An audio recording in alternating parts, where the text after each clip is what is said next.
Mumbai Pune express वेवरती कंटेनरचा brake fail होऊन भीषण अपघातामध्ये जवळपास 15 ते 20 गाड्यांना कंटेनरची धडक. सुदैवाने जीवितहानी नाही.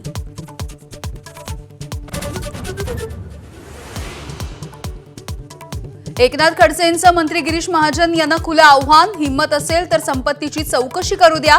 तसंच प्रफुल्ल लोढांची नार्को टेस्ट करण्याचंही दिलं चॅलेंज. माणिकराव कोकाटे मंगळवारी राजीनामा देण्याची शक्यता. अजित पवार आज पक्षाच्या बैठकीमध्ये नेत्यांना निर्णय कळवणार. काल अजित पवार आणि सुनील तटकरेंमध्ये 2 तास खलबतं. संकटात असलेल्या कृषी मंत्री कोकाटे यांची शनिदेवाकडे धाव. नंदुरबारच्या शनी मांडळ इथल्या मंदिरामध्ये पूजा अर्चा. आरोपांच्या 7.5 सुटका मिळवण्यासाठी शनीच्या दरबारी. ज्येष्ठ नेते शरद पवार उद्या मुख्यमंत्री फडणवीसांना भेटणार असल्याची चर्चा. आव्हाडांचे कार्यकर्ते नितीन देशमुख मारहाण प्रकरण, कोकाटे प्रकरणासह विविध विषयांवरती चर्चेची शक्यता. फडणवीस सरकार हे चारित्र्यहीन सरकार. खासदार संजय राऊत यांची बोचरी टीका. मंत्रिमंडळामधील 75% मंत्री युजलेस आणि दरोडेखोर असल्याचं राऊतांचं टीकास्त्र. हिम्मत असेल तर नाव घेऊन टीका करा, बावनकुळेंचं आव्हान.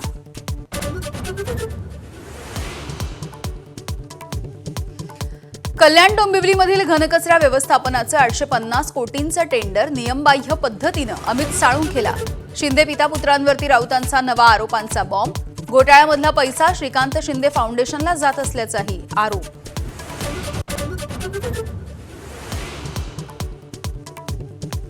महायुतीमध्ये मंत्री आणि राज्यमंत्र्यांमध्ये लेटर वॉर. सामाजिक न्याय विभागाच्या बैठका परस्पर घेतल्यामुळे वाद.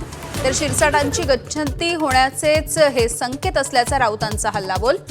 कुठलाही वाद नसल्याची शिरसाट यांची सारवासारव.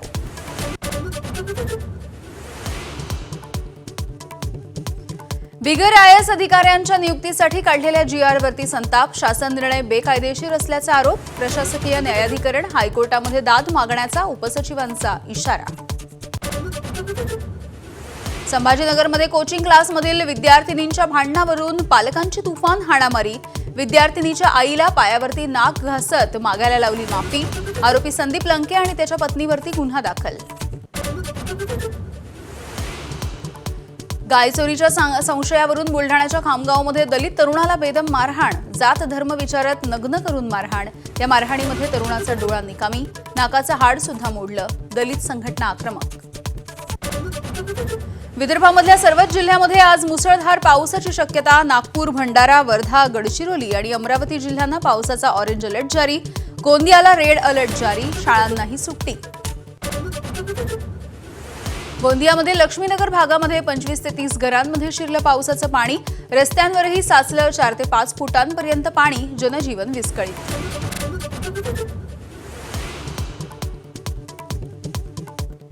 उपमुख्यमंत्री अजित पवार यांनी पहाटेच हिंजवडी परिसरामध्ये केली समस्यांची पाहणी. अधिकाऱ्यांची घेतली शाळा तर सरपंचाला सुनावले खडे बोल.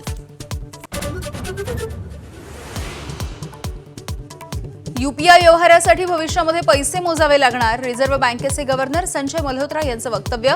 सध्या बँका आणि संबंधितांना यूपीआयसाठी सरकार पैसे देतं.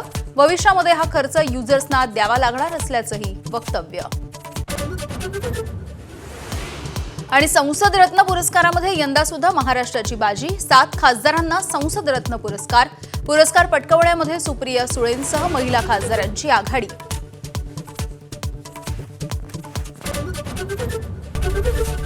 एबीपी माझा, उघडा डोळे बघा नीट.